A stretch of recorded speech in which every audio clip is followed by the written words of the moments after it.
அரச மரத்தின் உச்சி கிளையில் உட்கார்ந்து கொண்டிருந்த குயில் உடல் சிலிர்த்து முதற்குரல் கொடுத்தது.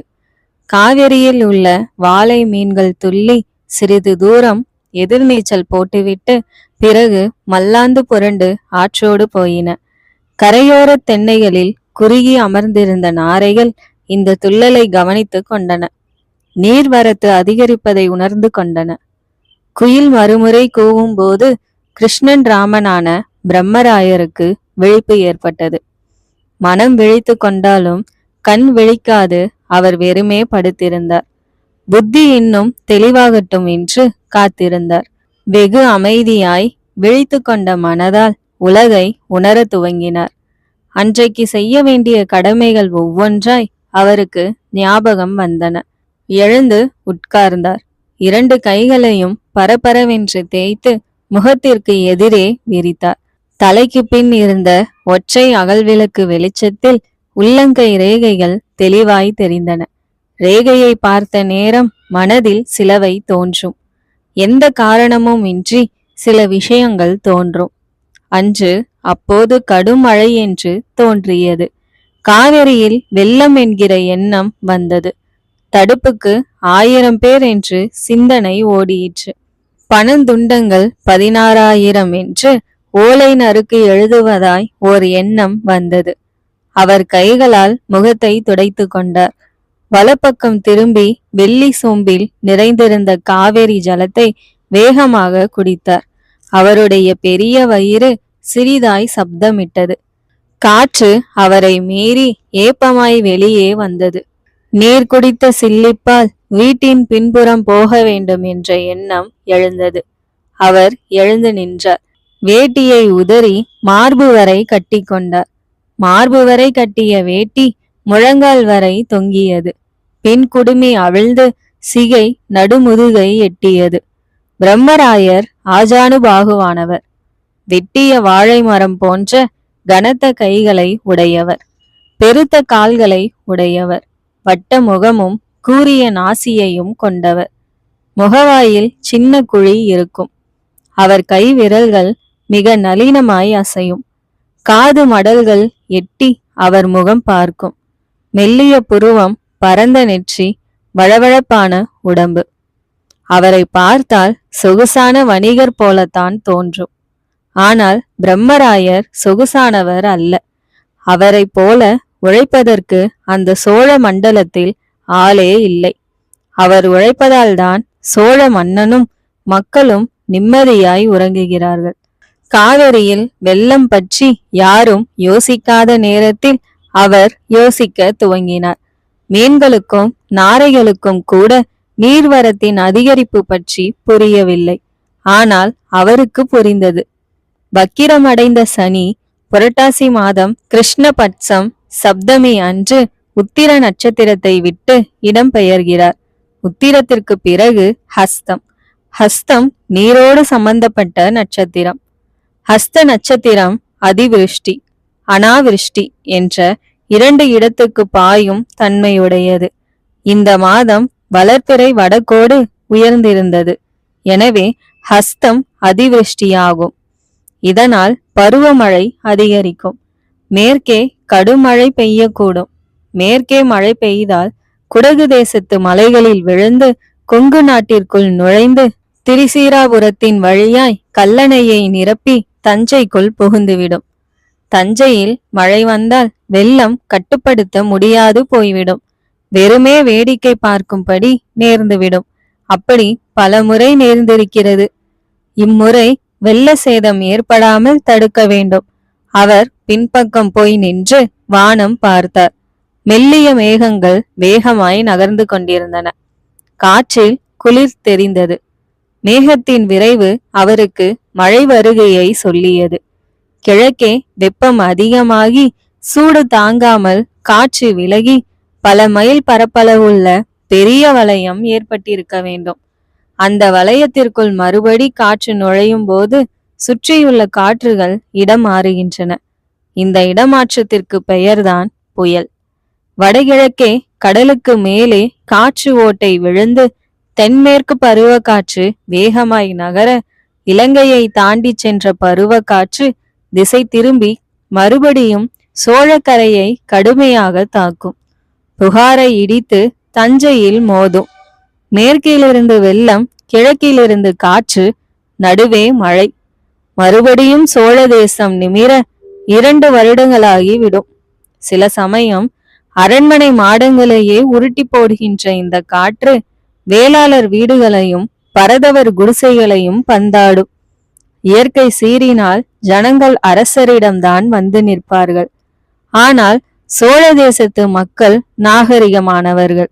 கும்பலாய் அரண்மனை நோக்கி வரும்போது அதிகம் பேச மாட்டார்கள்.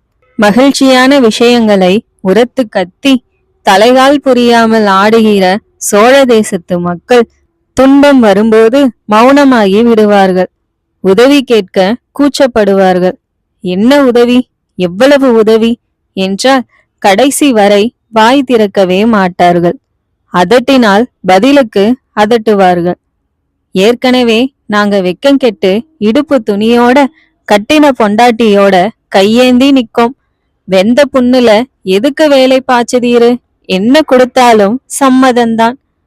அளவு சொல்லையா? களஞ்சியத்திலிருந்து நெல்வாரி வர வேண்டாமா? அதிகாரிக்கு தெரியாதா என்ன? அளக்க வேண்டும் என்று தெரியவில்லை எனில் என்ன அதிகாரி? முணுமுணுப்பார்கள். கூட்டத்தோடு கூட்டமாக ஒற்றர்களை நிற்க வைத்து வேறு ஊர் விவசாயிகளைப் போல் வேடமணிய செய்து என்ன பேசிக்கொள்கிறார்கள் சோழ மக்கள் என்று விசாரித்தால் அதுவும் வேடிக்கையாக இருக்கும். ராசாங்கத்துல எல்லாம் பெரிய கை. நீ உன் பாட்டுக்கு பொசுக்குன்னு எதுனா கேட்டு வைக்காத. எத்தினி கொடுத்தாலும் மூஞ்சியிலே சந்தோஷம் காட்டாதே. இவ்வளவு தானான்னு கெட. வெளியே விலகி வந்து கொண்டாடிக்கலாம். உடனே கொண்டாடினா இதுக்கு மேல கொடுக்க வேணாம்னு முடிவு பண்ணுவாங்க. கடைசி வரைக்கும் போதும்னு சொல்லக்கூடாது. பெரிய கிழவன் ஒரு கட்டளையிட்டானாம். எவ்வளவு கொடுத்தா போதும்? நமக்கு தெரிய வேணாமா? இளைஞன் ஒருவன் சந்தேகத்தோடு கேட்டானாம். இந்த வருஷத்து வேளாண்மை தான் பாழாகிவிட்டது. ஆனால் எல்லாரிடமும் விதை நெல் இருக்கிறது. இந்த வருடம் அரசர் வரி இல்லை என்று சொன்னால் போதும். வாழ்க்கை சௌகரியமாகவே இருக்கும். இந்த மழையில் நீர்நிலை நிரம்பி இருப்பதால் 3 போகம் செய்ய வாய்ப்பிருக்கிறது. அடுத்த வருடம் நிலவரியையும் புறத்திணை வரியையும் கூடுதலாக விதித்தாலும் கட்டிக்கொள்ளலாம். அவர்கள் பேச்சு ஒவ்வொன்றும் பிரம்மராயருக்கு வந்துவிடும். அதே சமயம் பேச்சு ஒட்டு கேட்கப்பட்டது என்றும் காட்டிக்கொள்ள கூடாது. அரசு கொட்டாரத்தில் கையிருப்பை கணக்கில் எடுத்துக்கொண்டு நெல்லை வாரி வாரி கொடுத்து விட வேண்டும். தெற்கு பக்கம் தஞ்சை மகாணத்திலிருந்து வடக்கே சிதம்பரம் வரை, மேற்கே கரிகாலன் கட்டிய கல்லணை வரை ஒரு பரப்பளவு வைத்துக்கொண்டு தானிய விநியோகம் செய்து விடலாம். போன முறை புயல் வந்த போது அப்படித்தான் செய்யப்பட்டது. இந்த முறை புயல் வந்தால் இதை விடவும் சிறப்பாக செய்ய வேண்டும். புயல் வருகிறது என்று தெரிந்துவிட்ட பிறகு வீட்டில் உட்கார்ந்து கொண்டிருக்க முடியாது. வெள்ளம் வருகிறதா என்று பார்க்க காவேரி கரைக்கு போய்தான் ஆக வேண்டும். கமலக்கண்ணன் தூங்கிவிட்டானா? அவனை எழுப்பி குதிரை தயார் செய்ய சொல்லலாமா? தென்கரையை மட்டும் பார்த்து வந்தால் போதாது, வடகரையையும் பார்க்க வேண்டும். ஒருவேளை ஆற்றில் இடுப்பளவு தண்ணீர் இருந்தால் நீந்துகிற குதிரை நல்லது. எந்த குதிரை என்ற பிரம்மராயர் யோசித்தார். அவர் மாளிகையின் பின்பக்கம் உள்ள ஓட்டு வீட்டிலிருந்து ஒரு குதிரை நடந்து வந்தது. அதற்கு சேனங்கள் அணிவிக்கப்பட்டிருந்தன. சற்று தள்ளி தோளில் வளையமாக சுற்றப்பட்ட நீண்ட மணிக்கயிரோடும் உயரமான ஈட்டியோடும் முதுகில் மரத்தாலான மிதவையோடும் கமலக்கண்ணன் வந்து கொண்டிருந்தான். அருகே வந்து அவர் கால் தொட்டு தலையில் வைத்து கொண்டான். கமலக்கண்ணனின் புத்தி மிக கூர்மையானது. அவர் மனதில் நினைப்பதை முகம் பார்த்து சொல்லிவிடுவான். ஐயன் கோபமாக இருக்கிறார், அருகே போகாதீர்கள் என்று எச்சரிப்பான். ஐயன் போர் பற்றி யோசித்துக் கொண்டிருக்கிறார். பெண்கள் தங்கள் குறையை சொல்ல இதுதான் நேரம். இப்போது எது கேட்டாலும் கிடைக்கும் போ என்று துரிதப்படுத்துவான். கிருஷ்ணன் ராமனான பிரம்மராயருக்கு கமலக்கண்ணன் வலது கை. மறவர்குடியில் பிறந்தவன். ஐயனிடம் வேலை செய்வது எளிதல்ல. ஆனால் ஐயன் ஜாதி தாண்டியவர், சைவ வைஷ்ணவ பேதம் தாண்டியவர். கபாலிகர்களை பார்க்கும்போது சற்று எரிச்சல் அடைவாரே தவிர எவர் மீதும் எந்த துவேஷமும் இல்லாதவர் ஐயன். கமலக்கண்ணன் உரக்க கூப்பிட்டு தொண்டையை செருமிக் கொண்டான். இரவு நீங்கள் படுக்க போகும்போது வானத்தை பார்க்கவில்லை. திருமந்திர ஓலையாரிடம் கட்டளைகள் சொல்லிக் கொண்டிருந்தீர்கள். கல்லணை பகுதியில் நீர் அலைமோதி முட்டுகிறது என்று நேற்றிரவு செய்தியும் வந்தது.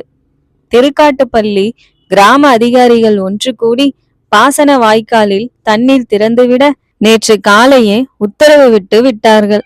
மாலையில் பாசன வாய்க்கால் சுழித்து கொண்டு ஓடுகிறது. பறையறிவிக்காமல் பாசன வாய்க்காலில் நீர் அனுப்பியது தவறு என்று தஞ்சை பக்கம் கிராம மக்கள் கூச்சலிட்டு கொண்டிருந்தார்கள். எல்லாம் கூட்டி கழித்து பார்த்தால் காவேரியில் வெள்ளம் வரும் என்று நானும் முடிவு செய்தேன். இரவே குதிரைக்கு சேணம் பூட்டி வைத்து விட்டேன். நான் விழித்தது எப்படி தெரிந்தது உனக்கு? உங்கள் கொல்லை கதவில் பட்டு நூல் கட்டி நாரத்தை மரம் வழியாக பவழமல்லி செடியின் ஊடே நூல் எடுத்து வந்து என் வீட்டு கூரையில் கிளிக்கூண்டில் கட்டிவிட்டேன்.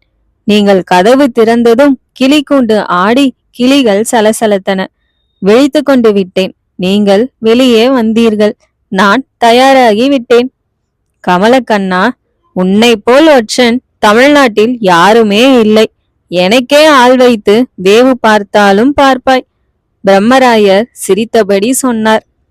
சில சமயம் அதையும் செய்ய வேண்டித்தான் வரும், கமலக்கண்ணன் அடக்கமாய் சொன்னான். பிரம்மராயர் முகத்தில் ஆச்சரியம் காட்டாமல் அந்த பேச்சை குறித்து கொண்டார். அவர் கண்கள் கூர்மையாகி அடங்கியதை கமலக்கண்ணனும் பார்த்தான். ஐயன் அந்த வார்த்தைக்கு புள்ளி வைத்து விட்டார் என்று புரிந்து கொண்டான். அவனும் சலனம் காட்டாது அவரையே பார்த்து கொண்டிருந்தான். உன் குதிரை எங்கே கண்ணா? பிரம்மராயர் பேச்சை திசை மாற்றினார்.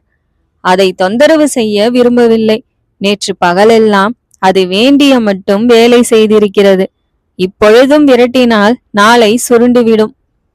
கொட்டடியில் குதிரைகளா இல்லை, வேறு எடுத்து கொள்ளேன். இரவு நேரம் நகரத்தின் வழியே 2 குதிரைகள் போனால் ஜனங்கள் வாரி சுருட்டி கொண்டு எழுந்திருப்பார்கள். ஒற்றை குதிரை சத்தமெனில் யாரோ வழிபோக்கன் என்று விட்டு விடுவார்கள். நீங்கள் சால்வை போர்த்தி கொண்டு குதிரை ஏறி போங்கள். நான் குறுக்கு வழியே காவேரி படித்துறைக்கு வருகிறேன். காவேரியை பார்த்ததும் மற்றதை முடிவு செய்வோம். கமலக்கண்ணன் நன்றாய் ஓட்டம் பழகியவன். ஒற்றர்கள் எல்லாருமே கையில் குத்திட்டியுடன் வெகு தூரம் ஓட தெரிந்தவர்கள். சில சமயம் குதிரைகளை விட துரிதமாய் செயல்படுபவர்கள். இப்போதும் கூட நகரை சுற்றி போவதற்குள் இவன் வயல்வெளிகளின் ஊடே ஓடிப்போய் காவேரியை சேர்ந்து விடலாம். அவன் ஓடியே வருவது நல்லது என்று பிரம்மராயர் தீர்மானம் செய்தார். கொல்லை கதவை வெறுமே சார்த்தினார். குதிரை ஏறினார். கமலக்கண்ணன் கை தட்ட ஒரு காவலால் கொல்லை கதவின் பக்கம் வந்து நின்று கொண்டான். பிரம்மராயர் தன் மாளிகையை சுற்றி கொண்டு வெளியேறினார். தெருவில் மிருதுவாக தன் குதிரையை ஓட்டிக்கொண்டு போனார். தெரு முடிந்ததும் சற்று விரைவாக குதிரையை விரட்டினார். கல்லணைக்கு போகும் நெடுஞ்சாலையை கடந்தார். மாஞ்சோலைக்குள் இறங்கினார். அந்த பாதை சரிந்து கொண்டே காவேரி கரைக்கு போயிற்று. குதிரை ஆற்றுக்கு அருகே போய் நின்றது. ஏரி கரையிலிருந்து 3 மாட்டு வண்டிகள் ஆற்றில் இறங்குவது தெரிந்தது. மாட்டு வண்டியை சுற்றிலும் ஆட்கள் இறங்கி வண்டியை தள்ளி கொண்டு வந்தார்கள். கிருஷ்ணன் ராமனான பிரம்மராயர் உற்று பார்த்தார். தள்ளுகிறவர்கள் வித்தியாசமாக தெரிந்தார்கள். தேவரடியார்கள். பின்னே கமலக்கண்ணன் குரல் கேட்டது. அதில் சற்று மூச்சிறைப்பு இருந்தது. அத்தனை பேருமா? ஆமாம், அத்தனை பேரும். போன பௌர்ணமிக்கு குடிபெயர சொல்லி ஓலை அனுப்பினோமே, அவர்களா? பிரம்மராயர் நினைவு வந்தவராய் கேட்டார். இருக்கலாம். 2 உருவங்கள் காவிரியை வேகமாய் நீந்தி கடந்தன. தரையில் அழுத்தி கால் வைத்து கரையேறின. அங்கு ஆண்கள் 2 பேர் இருப்பதை அறியாது மேல் துணியை விலக்கி ஒட்ட பிழிந்து உதறி பிழிந்ததை இடுப்பில் கட்டிக்கொண்டு இடுப்பின் ஈர துணியை உருவி அதையும் பிழிந்து உதறி நிதானமாய் மேலே போட்டுக்கொண்டார்கள். கரையேறிய 2 பேரும் இளம் பெண்கள், திரட்சியான உடலமைப்பு உள்ளவர்கள், சபையில் ஆடி திமிரேறியவர்கள். அவர்கள் அசைவுகளில் அலட்சியம் இருந்தது. அவர்கள் தலையவிழ்ந்து உதறிய போது முகத்தில் நீர்த்துளிகள் பட்டன. ஆண்கள் இருவரும் தலை திருப்பிக் கொள்ள பிரம்மராயரின் குதிரை முகமசைத்து கனைத்தது. பெண்கள் திடுக்கிட்டு திரும்பினார்கள். அதில் ஒரு பெண் இடுப்பிலிருந்து குறுங்கத்தியை எடுத்து இறுக பிடித்து கொண்டாள். யாரது? கமலக்கண்ணன் அதட்டினான். நீங்கள் யார்? பதிலுக்கு பெண்கள் சீறினார்கள். தஞ்சை புறவெளி நகர காவலன் கமலக்கண்ணன். இவர் யார்? கத்தி வைத்திருந்த பெண் கேட்டாள். இவர் ஒரு அதிகாரி, எதிர்கரைக்கு போகிறார். நாங்கள் சிதம்பரத்திலிருந்து வருகிறோம். என் பெயர் எச்சுமண்டை. இவள் கரியமாணிக்கம். பழமர்நேரி என்கிற ஊர் எது? அந்த பெண் கேட்டாள். இதுவே பழமர்நேரி. இங்கு உங்களுக்கு என்ன பணி? எந்த பணியும் இல்லை. நாங்கள் குடிபெயர்கிறோம். இடைத்தங்களுக்காக எங்களுக்கு பழமர்நேரியில் இடம் ஒதுக்கி ஓலை கொடுக்கப்பட்டிருக்கிறது. ஓலை எங்கே? கமலக்கண்ணன் கேட்டான். முதல் வண்டியில் வருகிறது. கரியமாணிக்கம் என்கிற பெண் திரும்பி கை காட்டினாள். அவள் காட்டிய நேரம் வண்டி இடப்பக்கம் மல்லாந்தது. வெள்ளத்தால் இழுக்கப்பட்டு தலைகீழாயிற்று. காவிரியின் நடுவிலிருந்து பெண்களின் அலறல்கள் கேட்டன. கமலக்கண்ணன் ஆற்றில் பாய பிரம்மராயர் குதிரையை காவிரியில் இறக்கினார். வெள்ளம் குதிரையை வேகமாக இழுத்தது.